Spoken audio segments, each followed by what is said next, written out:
علیہ السلام کو کوہ طور سے آنے میں تاخیر ہوئی اور 30 دن سے بھی زیادہ لگ گئے تو سامری نے موسیٰ علیہ السلام کی موت کی افواہ پھیلا دی۔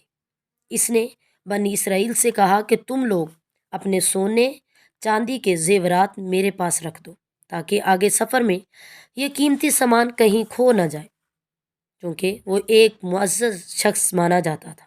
لہٰذا بنی اسرائیل نے تمام سونے چاندی اسے دے دیے۔ اس نے آگ کی ایک بٹی جلائی اور سونے چاندی کے تمام زیورات کو اس میں ڈال دیا۔ دیکھتے ہی دیکھتے سونا اور چاندی پگھلنے لگے اور اس بٹی سے گائے یا بچڑی کی شکل میں ایک مورتی نکلی اور سامری کے پاس اس جگہ کی مٹی تھی جس جگہ جبرائیل علیہ السلام کے گھوڑے نے قدم رکھا تھا۔ اس نے وہ مٹی جیسے ہی اس بے جان بچڑے میں ڈالی، وہ گائے کی طرح آواز نکالنے لگا۔ سامری نے بنی اسرائیل سے کہا، موسیٰ تو خدا کی تلاش میں طور پر گیا ہے، جبکہ خدا ہمارے پاس خود تشریف لے آئے۔ اس نے بچڑے کی طرف اشارہ کیا اور کہا کہ یہ خدا ہے۔ اس گمراہ تقریر سے بنی اسرائیل کو اس بچڑے کے خدا ہونے پر یقین آ گیا۔ انہوں نے اس بچڑے کی پوجا شروع کر دی اور اس کے سامنے سجدہ کرنے لگے۔ 12,000 کے علاوہ باقی سب نے اس کی پوجا شروع کر دی۔ ادھر 40 دن روزہ اور عبادت کے بعد موسیٰ علیہ السلام کو اللہ کا کلام ملا جو 10 مقدس تختیوں پر تحریر کیا گیا تھا۔ آپ جب کوہ طور سے واپس آئے تو اپنی قوم کو تبدیل پایا۔ ہر طرف کفر و شرک کی بدبو آ رہی تھی۔ ایک بچڑے کی پوجا میں مصروف تھے۔ آپ پر جلال طاری ہو گیا۔ آپ نے اپنے بھائی ہارون علیہ السلام کو داڑھی سے پکڑ کر گھسیٹنا شروع کر دیا اور غصے میں کہا، میں نے تمہیں اس قوم کی ذمہ داری دی تھی، پھر یہ شرک کیسے ہو گیا؟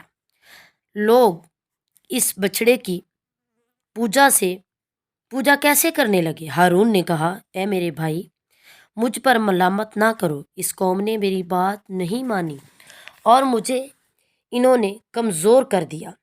میرے لاکھ سمجھانے کے باوجود انہوں نے یہ کام شروع کر دیا، مجھے جان سے مارنے کی دھمکی بھی دے دی۔ میں ان ظالم لوگوں میں شامل نہیں ہوں۔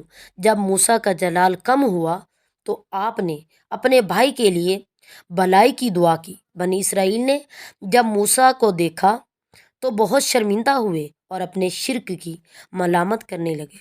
موسیٰ علیہ السلام نے سامری سے پوچھا، تو نے اس قوم کو باطل کے پیچھے کیوں لگا دیا؟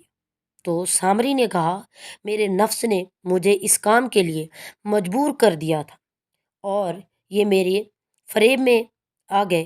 حضرت موسیٰ نے اس بچڑے کو جلا کر راکھ کر دیا اور اس کے ٹکڑے ٹکڑے کر کے سمندر میں بہا دیا۔ موسیٰ کو حکم نازل ہوا کہ 80 لوگوں کو منتخب کرو اور ان کو کوہ طور پر لے آؤ۔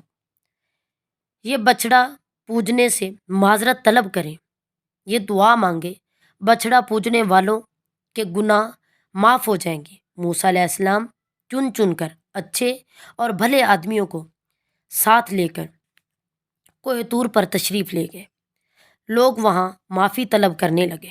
اللہ کی طرف سے آواز آئی، اے بنی اسرائیل، میں ہی خدا ہوں اور میرے سوا کوئی معبود نہیں۔ میں نے ہی تم کو فرعون کے ظلم سے نجات دلا کر تم لوگوں کو بچا لیا، لہٰذا تم لوگ میری ہی عبادت کرو، میرے سوا کسی کو مت پوجو۔ اللہ کا یہ کلام سن کر 80 لوگ یہ کہنے لگے، اے موسیٰ، ہرگز ہم آپ کی بات نہ مانیں جب تک اللہ کو اپنے سامنے نہ دیکھ لیں۔ یہ لوگ اپنی ضد پہ قائم رہے کہ ہم کو اللہ کا دیدار کروائیں، ورنہ ہم ہرگز نہیں مانیں۔ حضرت موسیٰ علیہ السلام نے انہیں بہت سمجھایا لیکن وہ اپنی بات پر اڑے رہے۔ یہاں تک کہ اللہ نے اپنے جلال کا اظہار کچھ اس طرح کیا کہ ایک فرشتہ بھیجا جس نے خوفناک چیخ ماری جس سے ان کے دل پھٹ گئے، یہ لوگ مر گئے۔ حضرت موسیٰ علیہ السلام نے ان کے زندہ ہونے کی دعا مانگی تو یہ لوگ دوبارہ زندہ ہو گئے اور اللہ پر ایمان لے آئے۔ اللہ کے حکم سے سامری کو قوم سے نکال دیا اور کسی کو بھی حق نہ دیا کہ اس سے رابطہ کریں۔ بعض نے لکھا ہے کہ سامری کا جرم ثابت ہونے کے بعد موسیٰ علیہ السلام نے بد دعا کی اور اللہ نے اسے ایسی بیماری میں مبتلا کر دیا کہ جب تک وہ زندہ رہا اس وقت تک اس کے قریب کوئی بھی نہیں آتا تھا۔